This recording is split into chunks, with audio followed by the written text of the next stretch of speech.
Muy buenas noches, soy Gerardo Viloria, que le da la bienvenida a su programa en voz alta.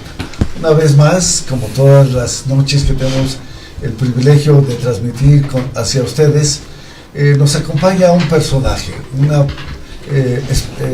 quien da la oportunidad, este personaje, de transmitir precisamente su conocimiento, su experiencia en los diversos ámbitos del conocimiento. Hoy, el arquitecto Enrique Collado López, quien es consultor ambientalista, nos hablará sobre un tema muy relevante, fundamentalmente de la situación hídrica del Valle de Toluca. A mi muy querido amigo, el arquitecto Enrique Collado López, para mí es un privilegio darle la bienvenida a este programa en voz alta. Mi querido Enrique, bienvenido. Gracias, muy amable, por la invitación. Gracias una vez más por estar con nosotros. Y como todas las noches, tengo también el gusto de estar acompañado por mi muy querido amigo, el genio en informática, don Rodolfo Camposeco Torres, a quien le agradezco la conducción de este programa en su auxilio. Gracias, mi querido. Gracias a ti, Gerardo. Bienvenido, Enrique. Gracias, buenas noches, Rodolfo. Y de igual manera, bueno, pues le damos la bienvenida a nuestro viajero, a nuestro queridísimo amigo, el maestro, como bien dijera Rodolfo, el maestro de las 4 décadas, Ernesto Rodríguez González, profesor emérito de la Facultad de Derecho, con más de 44 años ininterrumpidos frente a la cátedra, precisamente en la Universidad Autónoma del Estado de México. Bienvenido, gracias porque estás esta noche una vez más con nosotros en este programa en voz alta, y esperamos que hayas disfrutado de tu estadía en el viejo continente. Vengo con mucho entusiasmo, mi querido hermano Gerardo, precisamente en este programa en voz alta, que como lo he mencionado, cada día más se vienen viendo problemas tan importantes como los 2 programas que yo estuve en ausencia, pero muy importantes.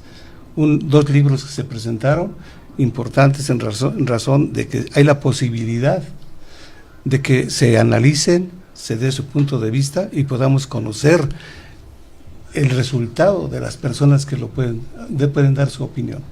Y no únicamente lo que dice el libro, pero sí son importantes. Y ahora me da mucho gusto ver a Enrique Collado. Gracias, Ernesto. Un gran amigo, una persona que se ha dedicado al estudio y a la inquietud de los problemas que existen normalmente en el país, pero principalmente ahora en el Estado de México y en el Valle de Toluca. Mi querido hermano, mucho gusto. Rodolfo, vengo con mucho entusiasmo en este programa y más que nada por recibir aquí a mi gran amigo Enrique. Buenas noches. Gracias, mi queridísimo Ernesto. Pues bien, como les decía al inicio del programa, tenemos el privilegio de que esta noche podamos charlar precisamente con don Enrique Collado López acerca de la sustentabilidad hídrica del Valle de Toluca. ¿Qué significa esto? ¿Nos podrías referir, mi querido Enrique? Cómo no, con todo gusto. Bueno, pues primero que nada, gracias por el espacio y gracias por la oportunidad de platicar de este tema que yo en lo particular considero pues de lo más relevante e importante para el desarrollo pues de nuestra ciudad, de nuestro valle, de nuestro Estado de México. Y bueno, la sustentabilidad hídrica, como la sustentabilidad en general para todo lo que hace el hombre, pues estriba en que podamos hacer uso y disfrute de los recursos sin que esto los pongamos en predicamento o los pongamos en riesgo de que lo puedan disfrutar en calidad y en cantidad las próximas generaciones. ¿Esto qué quiere decir? En el caso del agua, bueno, pues que este vital líquido, esta agua que manejamos, que tenemos como patrimonio aquí en el Valle de Toluca, pues que la podamos conservar, que la podamos acrecentar si es posible, y yo creo que sí es posible, en calidad y en cantidad, para que pues las próximas generaciones y bueno, las actuales podamos disfrutar de esta joya de la naturaleza, pues que nos permite hacer todo, porque no hay actividad humana o de la naturaleza que no esté vinculada con el agua. Y bueno, pues nuestra ciudad de Toluca nuestro Valle de Toluca ya tiene limitaciones importantes, ya tiene problemas severos en el asunto del agua, y esto pues está limitando el crecimiento y bueno, pues consecuentemente el desarrollo y el bienestar de pues quienes vivimos aquí. Eso es. Nos referías fuera de cuadro 3 cosas importantes para el desarrollo del hombre en sociedad, que es obviamente el agua, nos decías que es la energía y nos decías de la comunicación. Nos mostraste un mapa muy interesante acerca de cómo se ha ido extendiendo precisamente la mancha urbana en el Valle de Toluca, y de la situación también ahora delicada de que nuestros pozos en el Valle de Toluca cada día van mermándose, y que esto es pues en ese tenor hay que realizar un mayor esfuerzo para lograr que los nuevos pozos que brinden la oportunidad de este vital líquido desafortunadamente estén más profundos, con más costo, ya que nos referías, nosotros dependemos fundamentalmente en el Valle de Toluca de lo que es de la lluvia. ¿Es así? Sí, es correcto. Sí, bueno, los pozos de la ciudad de Toluca, los que opera el organismo de agua del municipio de Toluca, y los que operan los comités independientes, y los que tienen las empresas, las fábricas, centros comerciales. Si uno revisa la estadística, en los años 50, que es la época en que yo nací, los pozos prácticamente estaban pues a flor de tierra. O sea, tú escarbabas y a 3, 6 metros ya tenías el manto. Bueno, pues ahora este manto se nos ha ido pues a 200, a 250, hasta 400 metros. Y cada año tenemos un asentamiento, un abatimiento más o menos de 50 centímetros de lo que es el acuífero. Y en el caso de los pozos, pues esto se observa muy claramente en el gasto, o sea, en el rendimiento, lo que producen. Voy a citar 2 ejemplos de pozos que son ampliamente conocidos. Uno de ellos es el que está en la maquinita, ¿verdad? Ese pozo, cuando se construyó, andaba produciendo del orden de 90 litros por segundo. Pues ahora no da ni 20 litros. Eso ya nos da una idea. Y ese pozo se construyó en 1986, 87, o sea, no tiene muchos años, ¿no? Otro pozo más o menos de esas épocas es el que está junto al Tecnológico de Monterrey o al Centro Cultural Mexiquense, el de La Pila. Ese pozo prácticamente se secó, y ahí estuvieron los manantiales de donde se abasteció Toluca en la época de la colonia. Los franciscanos construyeron los acueductos de la Hacienda de La Pila al centro de Toluca, y bueno, ahí teníamos un pozo que ya lo último que estuvo dando creo que fueron 3 litros, bueno, ahora se está reponiendo. Y les comentaba de que estos pozos pues que se construyeron con una profundidad de entre 150 y 200 metros, pues ahora se están construyendo ya 400 y en algunos casos hasta 800 metros. Entonces esto, ¿qué quiere decir? Pues que nuestro acuífero se está batiendo de manera muy acelerada y que las necesidades son crecientes de agua. Miren, para que tengan idea, a nivel internacional se considera que un país sufre de estrés hídrico cuando la disponibilidad media anual por persona, o sea, per cápita, es menor a 5,000 metros cúbicos. Los países como Canadá, como Brasil, que agua les sobra para decir basta, pues disponen hasta de 90,000 metros cúbicos per cápita. Tú dirías, bueno, yo no me voy a tomar 4,500 metros cúbicos. No, por supuesto que no te los vas a tomar, pero todas las actividades de la sociedad, del desarrollo humano, todo lo que hacemos, todo lo que consumimos ocupa agua. Hasta los carros, las cucharas, los teléfonos celulares, todo ocupa en mayor o menor cantidad. Y entonces esa es la cuota que en promedio se requiere por habitante mínimo para que no estés en el estrés hídrico. Y en el caso del Estado de México y particularmente del Valle de Toluca, nosotros andamos con una disponibilidad anual del orden de los 1,400, 1,500 metros cúbicos. Ya estamos muy abajo, a la tercera pues diríamos de lo que sería la media internacional de estrés hídrico. Y bueno, pues esto hay que resolverlo. Y esto se refleja, pues no solamente en la capacidad del organismo o de los comités independientes de llevarle agua a la gente a sus casas, que bueno, eso es muy importante, quizás sea lo más importante en cuanto al consumo, pero las fábricas, los comercios, pues ya tienen problemas para disponer de agua. Ya una empresa que se quiere instalar en Toluca y que consume agua, le tiene que pensar 2 veces, porque tiene que comprar derechos de agua, tiene que entrar a un mercado negro del agua, y a precios muy altos, y entonces pues optan por mejor irse a otro estado de la República, a otra región del país, en donde el problema del agua no es tan severo como el nuestro. Entonces bueno, esto es lo que está ocurriendo al día de hoy, y bueno, pues ahora con las obras de infraestructura, como las autopistas que se han modernizado, como el tren que está por operar quizás el año que entra, pues esto va a acelerar el crecimiento de la ciudad y consecuentemente la demanda de agua, y tenemos que resolverlo. Y bueno, esto se tiene que resolver, y hay muchas formas de resolverlo. Una muy simple, pues es la cosecha del agua de lluvia. Llueve tanta o más agua de la que consumimos, y es una práctica que apenas inicia aquí en el país, y particularmente aquí en Toluca. Nosotros estamos proponiendo que la autoridad municipal, y bueno, pues quizás ya no va a ser en esta administración, sino en la que viene, pudiese modificar la normatividad en el bando municipal, y se pudiese establecer la obligatoriedad de que todas las nuevas construcciones se incluya ya la cosecha de agua de lluvia. De hecho, todas las construcciones se colecta el agua de lluvia, las bajamos por alguna tubería, y en muchos de los casos la metemos al drenaje. Ya se va por el drenaje y corre a los ríos, y después se va al mar. En algunos casos pues rueda por la calle, y bueno, pues ahí se pierde, se evapora, otros se infiltra.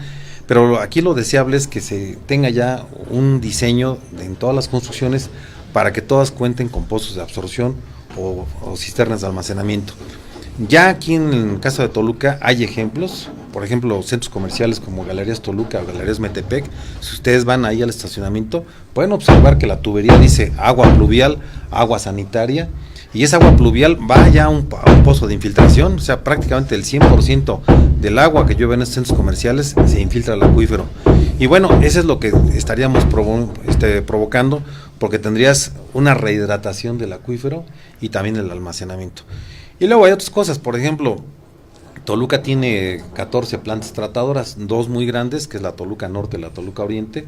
La Toluca Norte está a un lado de lo que es el Parque Toluca 2000, la Toluca Oriente está a un costado de las pistas del aeropuerto, y esas plantas tratan cerca de 2 metros cúbicos por segundo de agua de muy buena calidad. O sea, es agua que se puede potabilizar y que se puede utilizar para usos, quizás el doméstico sería el último, pero sí, por ejemplo, la industria ocupa mucha agua que no necesariamente tiene que ser potable, que sea agua limpia es suficiente, porque la usan para enfriar procesos productivos o para el riego, en fin, ¿no? Eso ayudaría mucho a bajarle un volumen muy importante de agua.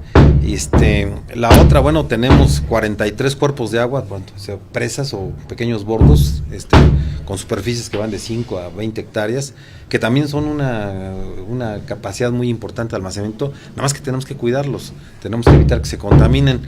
En fin, hay muchas alternativas, y una alternativa muy cercana que tenemos es la presa Ignacio Ramírez. No sé si la conozcan, esta presa. Esta presa físicamente está ubicada en el municipio de Almoloya de Juárez, está a una distancia de 23 kilómetros, la cortina de la presa al Zócalo, al centro de la ciudad de Toluca, son 23.5 kilómetros, y bueno, esa presa tiene muchas características que la hacen atractiva, porque primero no están comprometidos los volúmenes. O sea, no hay concesión de esos volúmenes de agua. Es una presa para regular avenidas, evitar inundaciones en la parte de Ixtlahuaca, Tlacomulco. La segunda, la contaminación que tiene, que sí es importante, se puede corregir, que básicamente es la que genera el agua residual de la cabecera municipal de Almoloya de Juárez, y la que genera una planta, una fábrica de papel que ustedes conocen, que se llama El Nevado, que también se debe corregir, pues ahí tiene su planta, nomás que debe operar bien, ¿no? Y luego hay unas rancherías ribereñas que también se les puede instalar un sistema de tratamiento, y el agua tendría muy buena calidad, quizás mejor que la de Valle de Bravo, que obviamente se tendría que potabilizar abajo de la cortina y después traer a la ciudad de Toluca. La distancia, les decía, son 23 kilómetros, la altura de la presa con respecto a la ciudad de Toluca son 80 metros. Digo, si el Cutzamala estamos subiendo el agua a 1100 metros, pues 80 no es un problema para la ingeniería, ¿no?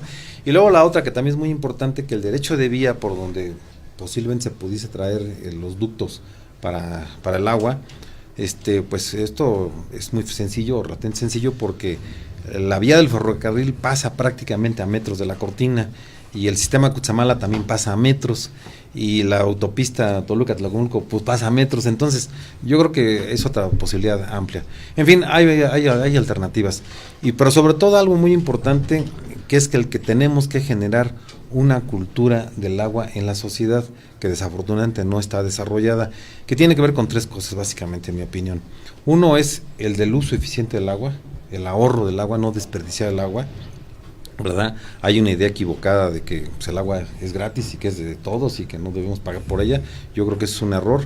Yo siempre he dicho que el agua es como platicar. Ahorita estamos platicando, nosotros estamos aquí cerca y podemos estar haciéndolo horas y no nos va a costar un centavo, más que saliva. Pero si nos alejamos, vamos a usar este aparatito que se llama celular, o un aparato fijo que se llama teléfono, y entonces estamos pagando el servicio para comunicarnos.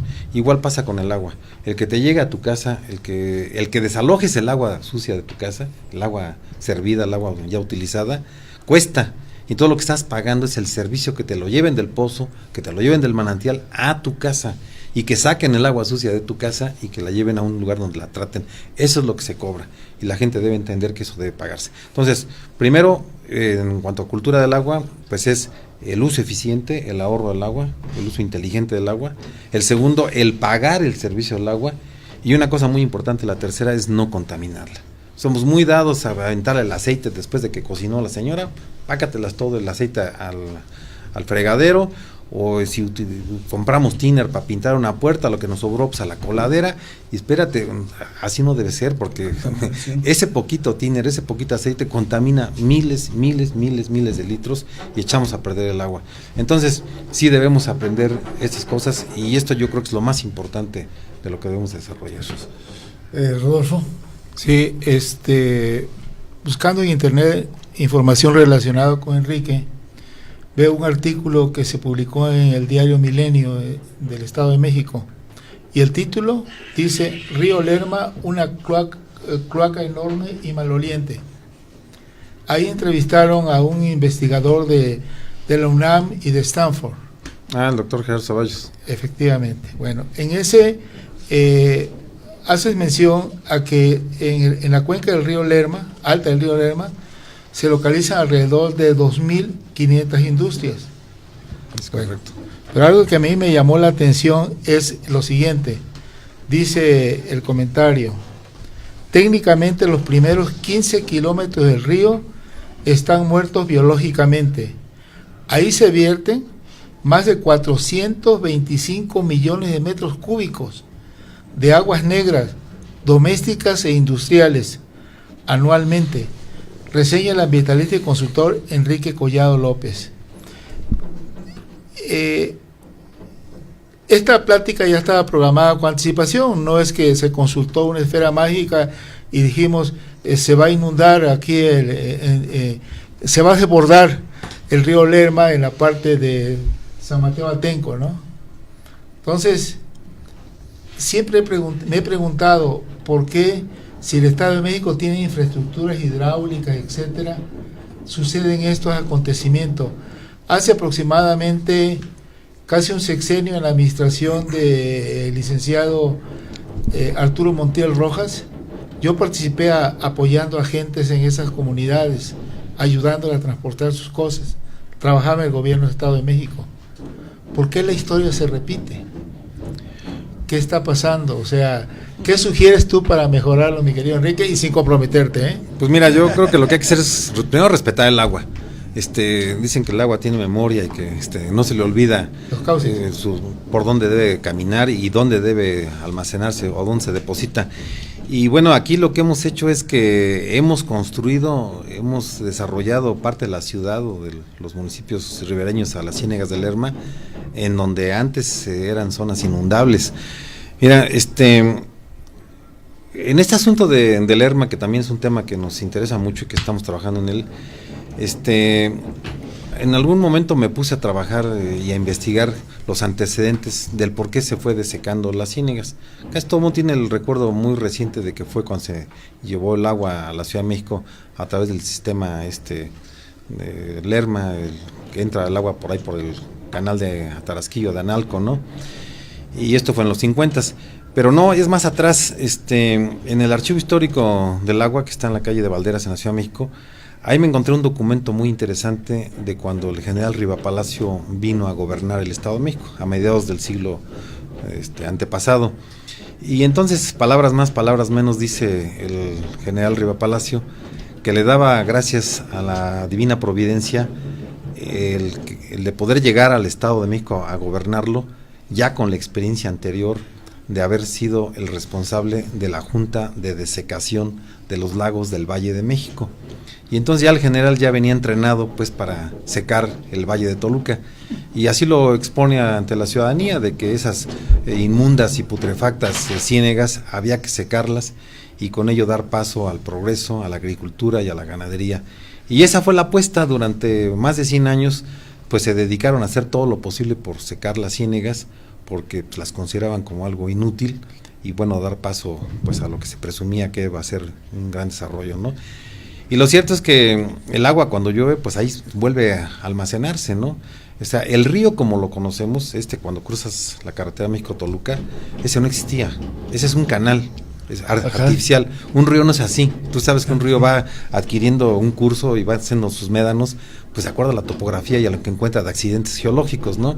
Entonces, ese no es un río, ese es un canal, pero la gente le dice el río. Bueno, el río empezaba y empieza después de la presa de Tlachaloya, allá por Islahuaca.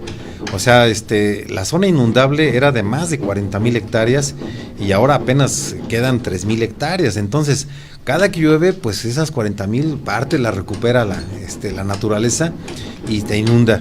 Desgraciadamente la gente apuesta a que no ha pasado nada, siempre te dicen, no, es que aquí nunca ha pasado nada, y el día que se inundan, la culpa la tiene el gobierno, y verdad le echamos la culpa al gobierno porque los dejó que se asentaran ahí, pero la verdad es que hay un pleito muy grande, hay un conflicto muy grande de todos los pueblos ribereños, y esto es una cosa histórica. Por un lado, la reforma agraria en su momento alentó ampliaciones de ejidos y comunidades ribereñas, de la Tarasquillo, de Analco, Huitzilán, cualquiera que se les ocurra que está alrededor, les fueron dando ampliaciones en la zona que se fue desecando. Igual pasó con el lago de Texcoco. Y bueno, ahora por ejemplo, cuando se decretó la zona protegida de lo que queda de las ciénegas, que son 3 cuerpos, el de Almoloya, el de Tultepec y el de Atarasquillo, los amigos de Tultepec se ampararon. ¿Y se ampararon por qué? Pues porque ellos quieren seguir rellenando y llenándolo de casas, ¿no? Entonces es un pleito entre el gobierno, que quiere proteger aquello, y grupos sociales que quieren hacer negocio con la tierra. Digo, ahí están en su derecho, pues, ¿no? Pero la naturaleza no sabe de esas cosas, ¿no? Entonces de repente llueve mucho y se inunda. Entonces, pues esto va a seguir ocurriendo durante muchos años. ¿Y qué, Ernesto?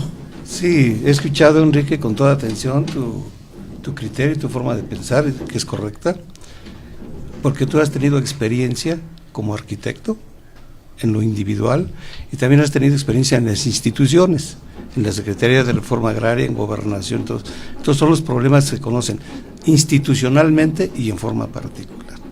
Entonces, sí hay problemas, y aquí lo que tú has destacado, yo señalo 2 cosas importantes: el uso de la tecnología, ingeniería y arquitectura para las lluvias principalmente, y también la legislación. No debemos olvidar que el artículo 27 constitucional claramente dice que la nación es la dueña del territorio nacional y de las aguas nacionales. Es correcto. Así es que el Estado es principalmente el que debe distribuir y orientar cómo debe conservarse el agua. Entonces, desde el punto de vista técnico y jurídico, debe de reglamentarse eso, como tú lo manifiestas, debe ser en el municipio del Valle de Toluca, en el municipio de Toluca. Yo menciono 2 o 3 cosas importantes. Hay lugares de ejidatarios principalmente, y también otro tipo de agrupaciones que controlan el agua y la venden, y eso no les corresponde. Son servicios del ayuntamiento, son servicios de Conagua a nivel nacional, que es el que controla el agua. El Estado es el que debe controlarla. Has hecho varios apuntamientos muy importantes. El agua, dice, y tú lo dijiste en otras palabras, pero también hay ingenieros y arquitectos que dicen, el agua no es tonta, siempre busca su salida. Por eso se inunda, por eso existen goteras, etcétera. El agua no es tonta. Entonces, sí debe preverse desde el punto de vista de la tecnología.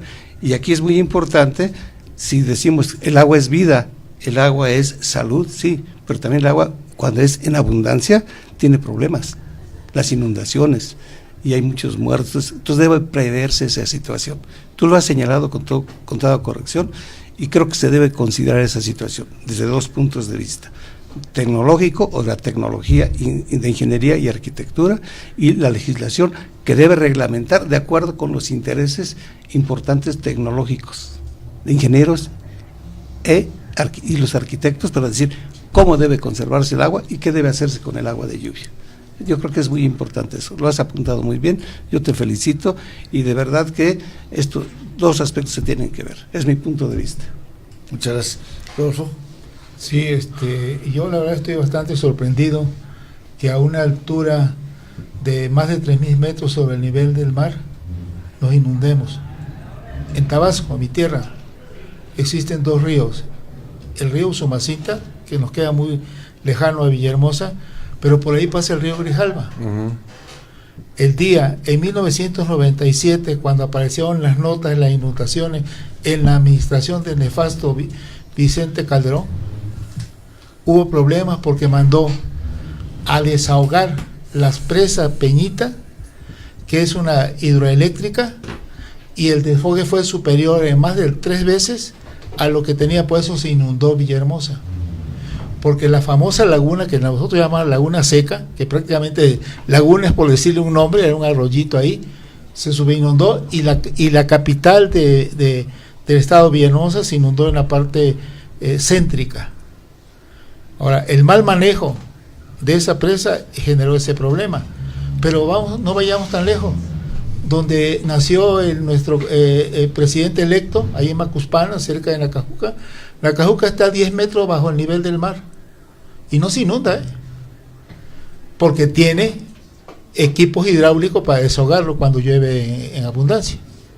Pero si no respetas la ley de la naturaleza, pues el agua busca su cauce natural. Lo estamos viviendo recientemente allá en Nuevo León, en la capital, Monterrey.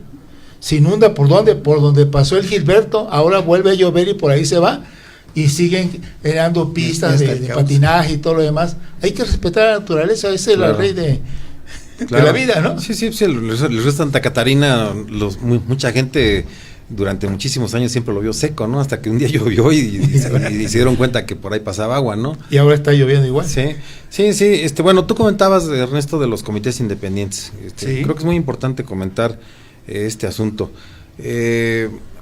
En el caso de Toluca, por ejemplo, ¿no? Bueno, pues nosotros más o menos somos contemporáneos. Claro.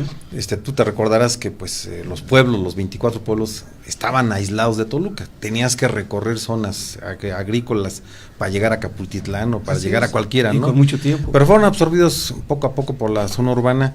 Pero bueno, en ese entonces, cuando estaban aislados, diríamos, de la ciudad de Toluca, y ante la incapacidad económica y técnica del ayuntamiento de llevarles el agua, y esto fue para todo el país, el gobierno federal, a través de 2 instancias, que fue la Secretaría de Recursos Hidráulicos y la Secretaría de Salud o de Salubridad en ese entonces, creó la Comisión Constructora de Ingeniería Sanitaria, tú te acordarás. Así es. Y esa Comisión Constructora de Ingeniería Sanitaria y Recursos Hidráulicos construían sistemas de agua potable en los pueblos, iban, les hacían su pozo, se los equipaban, se los dejaban funcionando, los capacitaban para operarlo. Órale, jóvenes, pónganse a darle el agua al pueblo, y es su chamba, ¿no? Y ahí van cobrando una cuota de recuperación para que se mantenga el sistema. Bueno, esos grupos pues se quedaron, hubo un descuido, en mi opinión, de la autoridad, y ahora en algunos casos son verdaderos cotos de poder económico. Y bueno, pues aquí en Toluca hay 2, 3, por ejemplo el de Santana o el de San Buenaventura, que están bien organizados, pero bueno, pues prácticamente son 34 comités los que tenemos en Toluca. Y bueno, cada uno se rige como se les ocurre, a usos y costumbres, como ellos dicen. El cobro del agua pues es simbólico, pagan 50 pesos al año, que pues no es nada de dinero, y eso sí, a los vecindados sí les hincan el diente, ¿no? Por ejemplo, hace poco me enteré de que el comité de Santana le está pretendiendo cobrar al IEM 350,000 pesos por el agua del año pasado, y el IEM dice, bueno, sí te pago, pero pues dame una factura. Oye, pues eso yo no acostumbro a dar facturas, no doy recibos, nada más doy un papelito porque pues esa es la costumbre. Oye, pues yo no te puedo dar 350,000 pesos contra un papelito, ¿no? Entonces ahí está el conflicto y esto evidencia del desorden en que se maneja, ¿no? Cuando estuve en agua y saneamiento tuvimos un problema muy fuerte en Santa María Totoltepec, que prácticamente lo resolvimos incorporándolos al servicio municipal, porque son incapaces, no tienen título de concesión, están irregulares todos prácticamente. Así es. No le pagan a la CFE la gran mayoría, prácticamente todos, obviamente no le pagan a nadie nada, impuestos. El drenaje lo opera el municipio gratis, porque eso no lo operan ellos. Y bueno, pues muchos de los casos son negocios de un grupo, ¿no? Que sí se requiere ordenar. Lo deseable sería que se municipalizara el servicio, pero esos grupos pues también se constituyen en grupos de poder, y en el momento que hay una pretensión o la insinuación del ayuntamiento de quererlos incorporar al servicio municipal, luego corren la noticia de que nos quieren quitar el agua, ya nos van a cobrar, y la gente pues como está en la idea de que todo debe ser gratis, pues entonces pues se va con el comité, ¿verdad? Aunque el agua sea de muy mala. Yo, por ejemplo, a un comité los cuestioné el otro día, bueno, tú te preocupas por la cantidad y la calidad, y le dije, a ver, vamos a tomar unas muestras y vamos a llevarlas al laboratorio. Todas las muestras que llevamos, todas tenían coliformes fecales, todas. Le digo, bueno, sí te preocupa la cantidad, pero no la calidad, ¿verdad? Si yo le voy y le digo a tu gente que está tomando agua contaminada, quién sabe cómo te vaya, ¿eh? ¿Por qué? Porque nadie clora el agua de los comités independientes. Mi queridísimo, Sí, qué plática tan grata, verdaderamente tan ilustrativa, como siempre, queridísimo Enrique. Desafortunadamente aquí mi productor ya me está haciendo señas de que el tiempo ha acabado, como dijera la piñata, esto se acabó, ¿no? Se acabó. Entonces, se acabó. yo quisiera que nos dieras también en fecha próxima la oportunidad de seguir charlando situaciones específicas en torno a esta importantísima sustentabilidad que debe tener en el ámbito hídrico el Valle de Toluca. ¿Te parecería? No, pues muchas gracias, Gerardo. Cuando ustedes gusten, aquí estamos a sus órdenes. Qué amable. Pues Enrique, de verdad, muchísimas gracias por estar esta noche en este programa en voz alta, y yo te agradezco, como siempre, la generosidad de amigo, tu calidad enorme de conocimiento y la forma tan clara, precisa y oportuna de manifestarlo. No, pues muchas gracias. ¿Algo que quisieras decir antes? No, pues a quienes nos ven, nos escuchan, pues pedirles que reflexionen, que muchas veces las cosas que tenemos no las apreciamos porque pues ahí están, ¿verdad? Abres la llave y hay agua, pero el día que no la tienes, entonces empiezas a sufrir. Entonces hay que pensar que algún día vamos a tener este problema, si no la cuidamos. Muy bien. La cultura del agua es muy importante. Sí, yo voy a insistir, Fundamental. todo lo que hagas no sirve de nada si la gente no se apropia de estos elementos culturales. O sea, son hábitos y costumbres que la gente debe ya apropiarse de ellos, y creo que a todo el mundo nos va a ir bien si esto ocurre. Magnífico. Muchísimas gracias, Enrique. Mi queridísimo Rodolfo, mil gracias como siempre y muy buenas noches. Buenas noches, gracias, Tierra. Bienvenido una vez más. Gracias, Ernesto, por estar esta noche una vez más en este programa en voz alta. Con un gran privilegio, mi hermano, y compartir con ustedes esta plática que es importante para la gente televidente. Gracias. Y una vez más, su amigo Gerardo Gloria les agradece mucho el haber estado esta noche con nosotros en su programa en voz alta. Que tengan la mejor de las noches y por lo tanto el mejor de los descansos. Mil gracias y hasta la próxima. Pues estoy a sus órdenes si les interesa el tema.